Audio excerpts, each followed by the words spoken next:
Hello everyone, this is She Reviews, and I decided that I wanted to make videos comparing the men's Red Wing boots and the women's Red Wing boots, and I'm going to do it in two parts. So today I will be comparing the women's mock toe boot and the men's mock toe boot, and next week I'll compare the women's Iron Ranger versus the men's Iron Ranger. So this right here is the men's 877 classic mock. It's 8 inches tall. And I don't have the men's 875, which is this one. This is my boyfriend's. I don't have the smaller size in it, but I just have it here to show the actual difference between the two boots. But going back to this is very important to me because when I was looking for boots, I was looking at sizing and I was looking at quality. I wanted to know what the heck the differences were. So I wanted to do this from my perspective.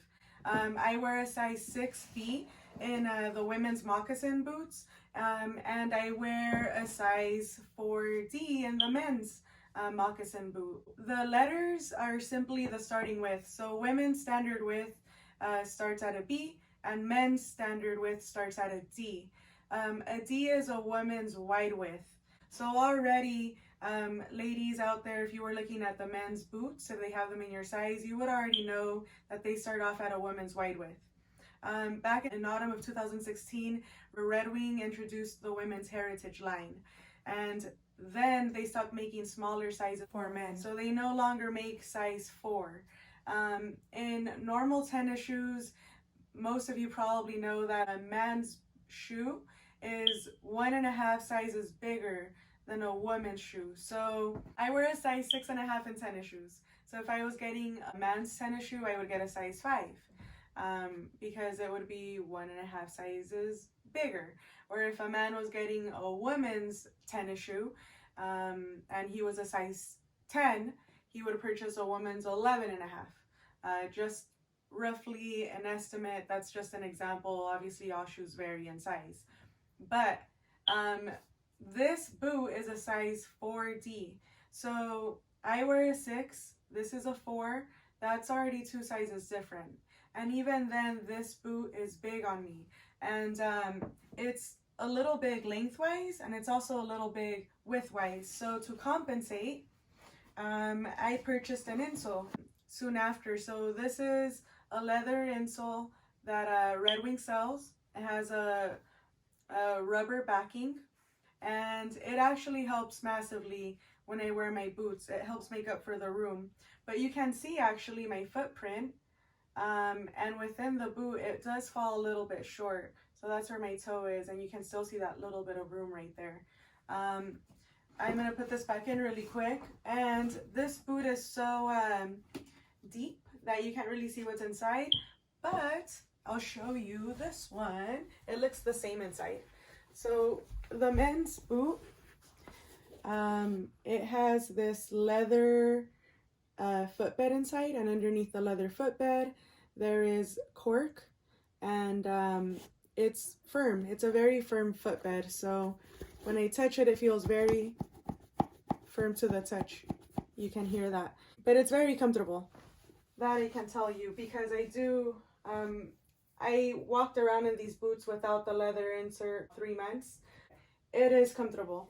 The women's have a lining right here. So this is a leather lining, but underneath the leather lining there is a little rubber sole. It feels very similar to that insert that I pulled out of the 877, and it adds a lot of cushion. So it doesn't sound the same at all as the men's.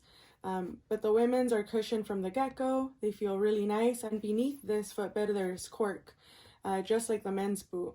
The leather in the women's boot is very supple, very flexible. It feels very nice. Both of these boots are full grain oil tamped leather.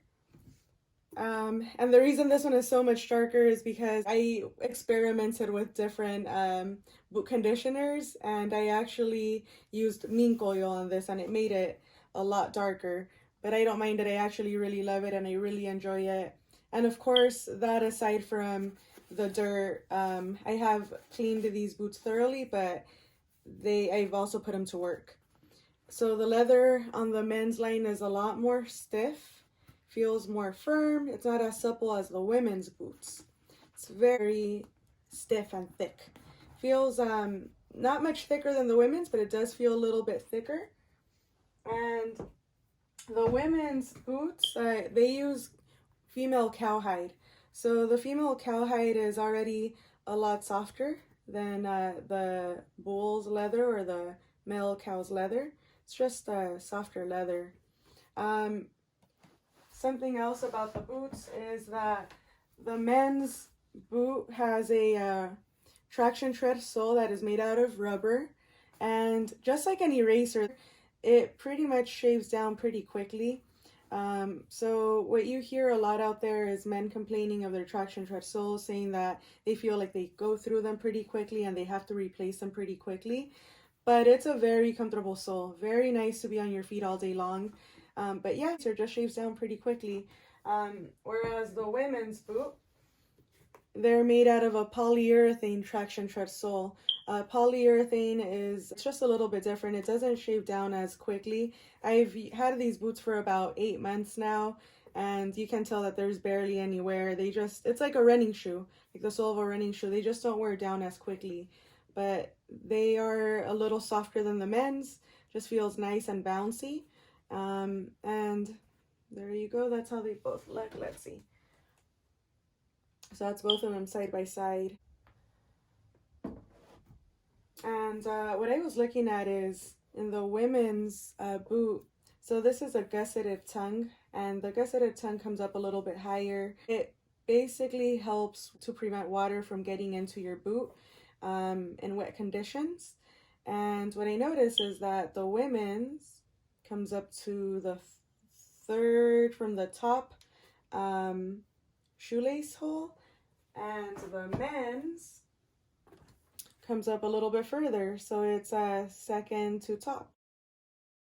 There you have it. So they did stop making smaller sizes again in the men's line back in 2016. So this boot I happened to find at a local shop about a year ago, and I was stoked. I found this, and I found a couple Iron Rangers in a size 4, and I was stoked because I really wanted to try out both the men's and the women's just to see for myself what the differences were. And I can tell you that both are equally durable. Both are very, very, very comfortable, and the women's are just easier to break in. These, it's crazy, but I've had them again for about a year and I'm still breaking them in. I'm like, what the heck? The leather is still giving in, and mostly the leather actually. The sole feels pretty damn good, but the leather, oh my goodness, it's tough as heck.